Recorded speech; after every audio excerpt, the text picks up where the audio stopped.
Шәхеснең бу тормышта яшәвенең бердәнбер максаты булу. Һәм без гомер дәврендә, тормыш дәврендә билгеле бер моментларда, ситуацияларда үзебезгә бик тә мөһим сораулар бирә башлыйбыз. Мин кем? Мин кайда? Мин кем белән һәм кайда хәрәкәт итәм?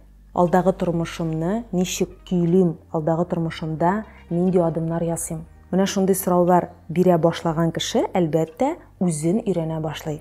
Шушы мизгелдән безнең үзебез белән танышу башланып китә. Бүген ялкаулык турында сөйләшәбез. Миңа еш кына мөрәҗәгать итәләр.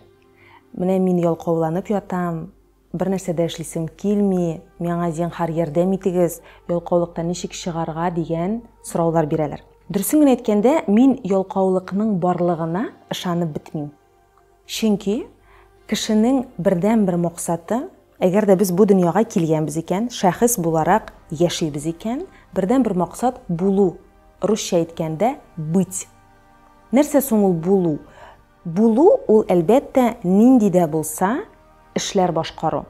Нинди дә булса вакыйгаларда катнашу, үзеңнең тормыш яшәешеңне булдыру. Инде без тормыш яшәешне булдырабыз икән, без һәр вакытта да хәрәкәттә.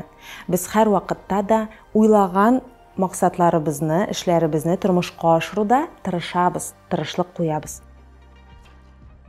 Әгәр дә кеше ялкаулана икән, минем бер нәрсә дә эшлисем килми дип әйтә икән, димәк ул бары тик тормышының нәкъ менә шушы моментында әлегә үзенең тормышын ничек җайлысын белми. Аның нинди дә булса адымга барасы килми. Яисә аның хәрәкәт иткән юлы үзенең күңеле кушкан юл түгел, бәлки башка кешеләр, башка җәмгыять, ниндидер социаль таләпләр куйган юл булырга мөмкин. Әгәр дә без җитлеккән олы кешеләр турында сүз алып барабыз икән, биредә һәр вакытта да минем эчке мотивация турында әйтергә кирәк. Минем эчке мотивациям бар. Мотивация ике төрле була, без аны беләбез, тышкы мотивация һәм эчке мотивация. Олы җитлеккән кеше, взрослый человек дип әйтәбез, нигездә эчке мотивация белән яши. Һәм аерым бер психологлар әйтүенчә, бары тик эчке мотивация булганда гына кеше үзенең тормышын оештыра ала, үзенең гомерендә, үзенең тормыш юлында билгеле бер вакыйгаларда катнашып, максатларга ирешеп, шәхес буларак үсә ала. Һәм инде бу хакта әйткән вакытта монда ялкаулыкка бөтенләй урын юк. Һәм ялкаулык дигән сүзнең каян килеп чыкканын да минем өчен шәхсән ул бөтенләй билгесез. Чөнки миңа калса ялкаулыкны әкиятләрдә, балаларны тәрбияләгән вакытта махсус кулланып безгә күрсәтәләр. Әгәр дә син ялкау булсаң, мәсәлән, син максатыңа ирешә алмаячаксың. Әгәр дә мин билгеле бер дәрәҗәдә үземнең бөтен эчке көчемне туплап, кая да булса хәрәкәт итәргә карар кылам икән, биредә ялкаулык турында бөтенләй әйтеп тә булмый һәм ялкаулыкны мисалга китереп тә булмый. Олы җитлеккән кеше үзенең тормышында ял итү һәм эш башкару вакытларын аралаштырып яши. Шуңа күрә әгәр дә мин, мәсәлән, безнең күпчелек әйткәнчә, хәзерге вакытта диванда ялкауланып утырам икән, бу минем ялкауланып утыру түгел. Бу минем хәзерге вакытта нинди дә булса эштән ял итеп утыру. Ләкин мин ял итеп утыруны да үзем өчен эш буларак кабул итәм.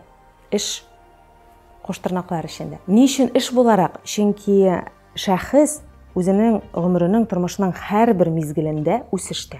Һәрбер мизгеленең төп максаты бары тик булу. Бу тормышта булу, булдыру. Үземнең тормышымны булдыру, мөнәсәбәтләрне булдыру, эшне булдыру, хоббины булдыру. Шулай бит.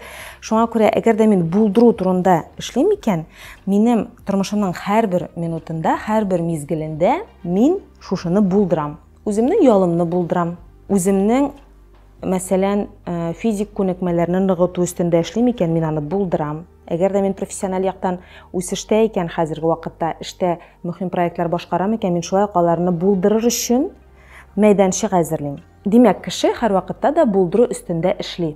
Моннан тыш, психологлар фикеренчә, олы җитлеккән кеше, үсештә булган кеше, ул үзенең булдырган эшләрен һәр вакыт катлауландыра. Бары тик катлауландыру белән генә без тормыш юлы буенча хәрәкәт итәбез. Біз бір орында басып тұрмайбыз. Әйінде менә ялқаулык басты, бір нәрсәдә эшлисе килми, моның белән ничек көрәшергә дигән кешеләргә мин әйтер идем, гомумән сезнең нәрсә эшлисе килә соң? Бәлки сезнең өчен ялкаулык нәкъ менә билгеләнгән эшкә бармаудыр. Ул билгеләнгән эшкә сез үзегез теләп барасызмы? Сезнең күңелегез нәрсә дип әйтә? Бу вакытта biz әлбәттә үзебезнең күңелебезгә мөрәҗәгать итәбез һәм күңелгә мөрәҗәгать иткән вакытта чын-чынлыклап үзебезгә дөрес итеп, төгәл итеп җавап бирергә кирәк. Кызганычки, күп кенә кешеләр реаль вакыйгаларны күрмиләр, үзләренең реаль теләкләрен күрмиләр һәм шуннан соң аларның нәкъ менә ялкауланып яттым әле, ялкаулык басты әле, бер кая да барасым килми, эшлисем килми, шундыйрак ситуациялар килеп чыга. Күңелегез кушканча яшисез икән, ялкаулыкка биредә урын булмаячак. Чөнки әгәр дә минем теләкләрем, минем күңелемдә, минем йөрәгемдә туа барлыкка килә икән, алар алга таба хәрәкәт итәргә ярдәм итәчәк. Физик көч, рухи көч шуннан барлыкка килә. Әгәр дә без ялкаулык турында уйлана башлыйбыз икән, үзегезгә шушы мөһим сорауларны биреп карагыз. Мин дөрестән дә шушы урындамы? Мин кем? Минем теләкләрем нинди? Мин кайда таба хәрәкәт итәм һәм бу тормышта үземнең булуымны мин бүгенге көндә ничек, нинди үземнең фикерләрем аша, эшләрем аша мин үземә раслыйм. Кай вакыт мин бөтенләй эшләргә теләмәгән, хәзерге моментта минем өчен мөһим булмаган эшләрне башкарырга мәҗбүр булам. Монда кичкенә генә бер хәйлә бар. Ләкин бу хәйләне һәр даим кулланып булмый.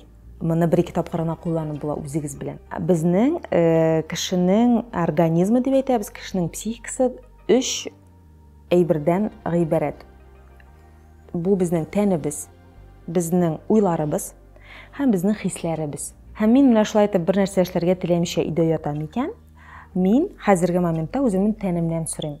Кадерле тәнем, гәүдәм, синең менә хәзер шушы эшне барып эшлисең киләме? Ул әйтә, юк, син нәрсә, минем монда ятып кына торасың киләме? Хәзер мин үземнең хисләремнән сорыйм. Кара әле, менә синең бу эшне эшлисең киләме? Ничек уйлыйсың, без әгәр дә бу эшкә барсак, ничек булыр микән? Хисләребез мәсәлән әйтәләр, әйе, әлбәттә, без бит анда барсак, ул кеше белән очрашсак, бу проектны башкарсак, ахырдан безгә шундый матур, сөенечле котлаулар киләчәк, тәбрикләүләр киләчәк. Һәм соңыннан без үзебезнең уйларыбыздан сорыйбыз.